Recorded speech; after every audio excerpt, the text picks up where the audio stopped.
Assalamualaikum warahmatullahi wabarakatuh.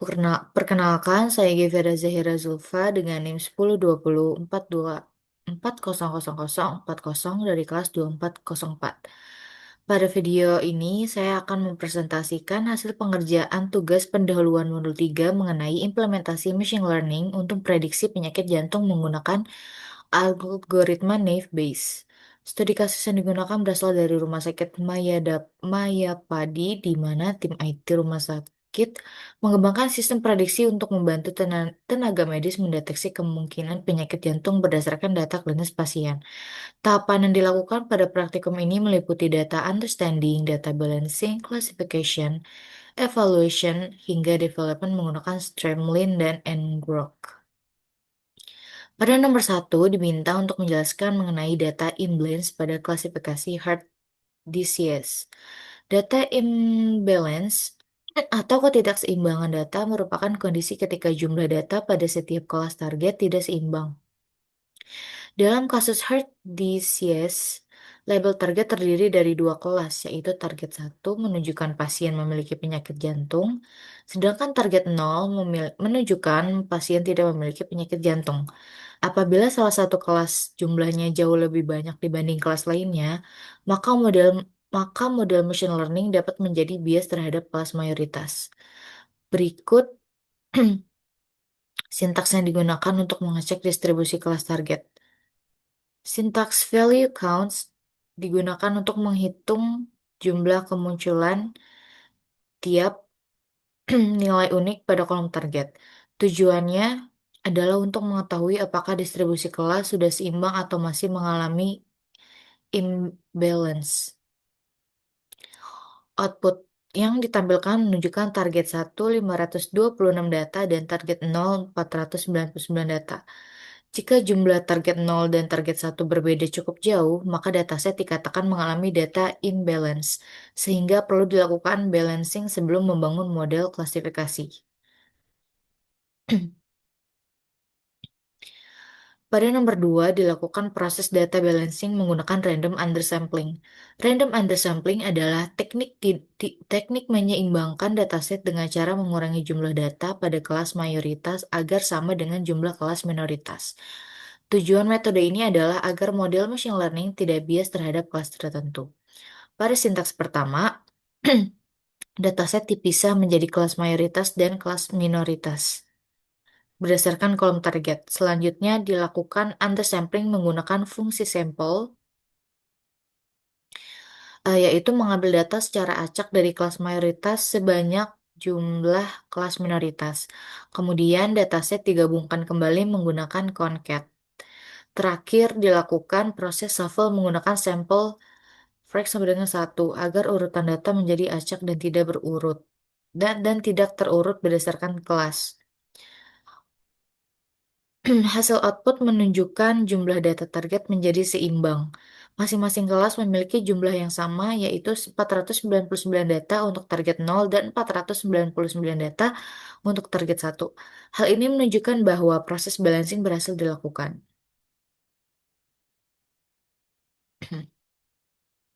Pada nomor 3, dilakukan proses pemisahan dataset menjadi fitur atau X dan target atau Y.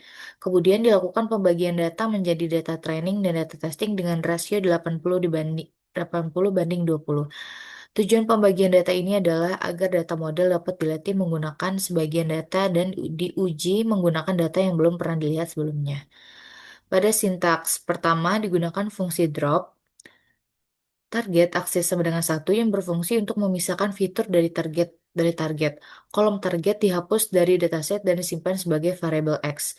Sedangkan fungsi Y sama dengan dfBalance target digunakan untuk menyimpan label klasifikasi ke dalam variabel Y.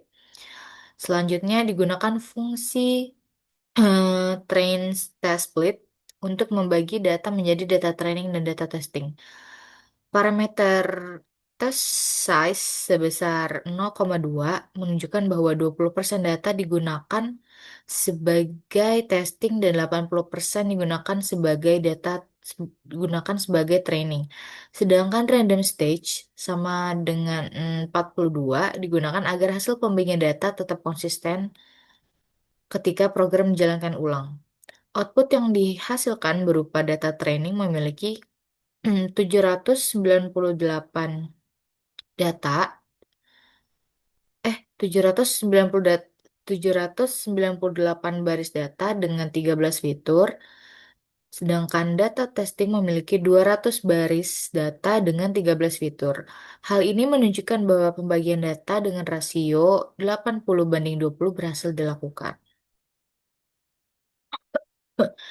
Pada nomor 4, dilakukan pembagian model klasifikasi menggunakan algoritma Naive Bayes.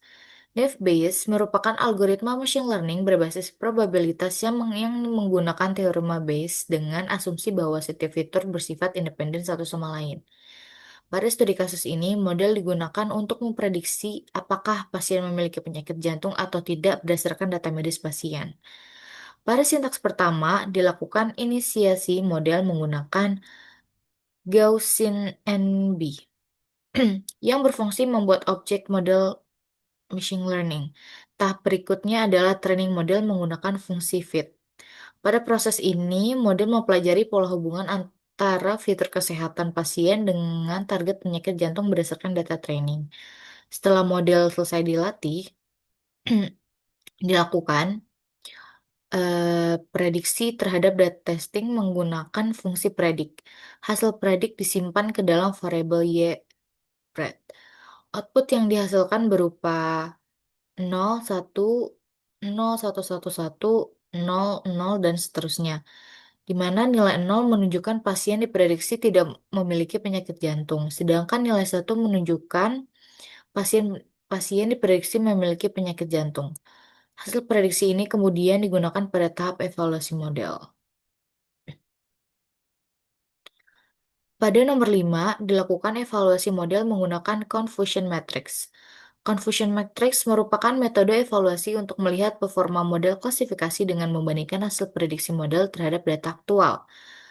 Pada sintak ini digunakan fungsi Confusion Matrix, di mana fungsi ini menerima dua parameter, yaitu y-test sebagai data aktual dan y-pred sebagai hasil prediksi model, sehingga dapat membandingkan hasil prediksi model dengan data aktual. Kemudian, hasil confusion matrix divisualisasikan menggunakan SNS headmap agar lebih mudah dibaca. Output confusion matrix berupa tabel 2x2 yang terdiri dari 4 komponen utama. Pertama yaitu true positif, yaitu kondisi ketika model memprediksi pasien memiliki penyakit jantung dan hasil aktualnya juga menunjukkan pasien memiliki penyakit jantung. Kedua yaitu true negatif, yaitu kondisi ketika model memprediksi pasien tidak memiliki penyakit jantung dan hasil aktual juga tidak memiliki penyakit jantung. Ketiga, false positif, yaitu kondisi ketika model memprediksi pasien memiliki penyakit jantung tetapi kondisi sebenarnya tidak memiliki penyakit jantung. Keempat, yaitu false negatif, yaitu kondisi ketika model memprediksi pasien tidak memiliki penyakit jantung tetapi kondisi sebenarnya memiliki penyakit jantung. Pada hasil yang diperoleh, model menghasilkan true positif menghasilkan 101, true negatif menghasilkan 69, false negatif false positif menghasilkan 20 dan false negatif menghasilkan 10. Semakin tinggi nilai prediksi benar dan semakin kecil kesalahan prediksi, maka model dianggap memiliki performa yang baik. Pada nomor 6, dilakukan evaluasi model menggunakan beberapa metrik evaluasi yaitu accuracy, precision, recall, dan F1 score. Tujuannya adalah untuk mengetahui seberapa baik performa model klasifikasi yang telah disimpan. Pada sintaks accuracy score digunakan menghitung tingkat akurasi model, precision score digunakan menghitung ketepatan prediksi positif, recall score digunakan mengukur kemampuan model mendeteksi kelas positif, serta F1 score digunakan menghitung keseimbangan antara precision dan recall. Kemudian seluruh hasil evaluasi ditampilkan menggunakan print agar dapat diketahui tingkat performa model klasifikasi. Output yang diperoleh Akurasi sebesar 0,8 menunjukkan model memiliki tingkat ketepatan prediksi sebesar 85%.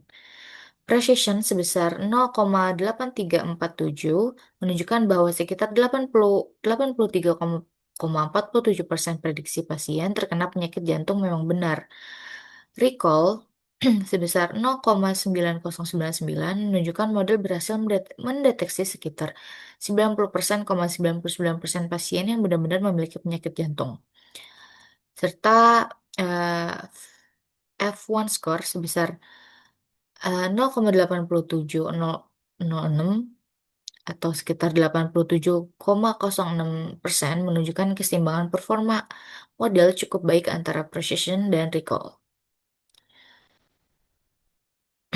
Pada nomor 7, dilakukan evaluasi model menggunakan ROC curve dan ROC AUC score. ROC curve digunakan untuk melihat kemampuan model dalam membedakan kelas positif dan negatif berdasarkan tingkat prediksi yang dihasilkan. Pada sintaks ini, fungsi predik proba digunakan untuk menghasilkan probabilitas prediksi dari model. Kemudian digunakan fungsi ROC curve untuk membentuk kurva ROC berdasarkan hasil probabilitas prediksi.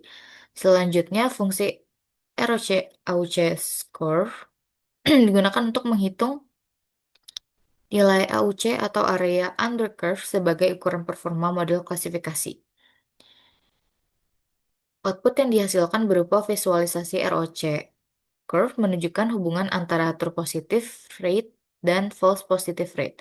Semakin mendekati sudut kiri atas, maka model dianggap semakin baik dalam membedakan kelas.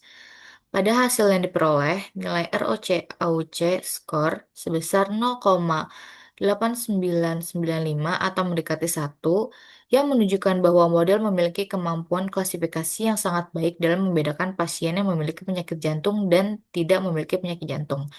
Semakin tinggi nilai ROC-AUC, maka semakin baik kualitas model klasifikasi. Berdasarkan hasil praktikum yang telah dilakukan, dapat disimpulkan bahwa algoritma Naive Bayes berhasil digunakan untuk melakukan klasifikasi penyakit jantung berdasarkan data medis pasien. Berdasarkan hasil evaluasi menggunakan confusion matrix, accuracy, precision, recall F1 score serta ROC-AUC score, model menunjukkan performa klasifikasi yang cukup baik dalam membedakan pasien yang memiliki penyakit jantung dan yang tidak memiliki penyakit jantung. Sekian presentasi dari saya. Wassalamualaikum warahmatullahi wabarakatuh.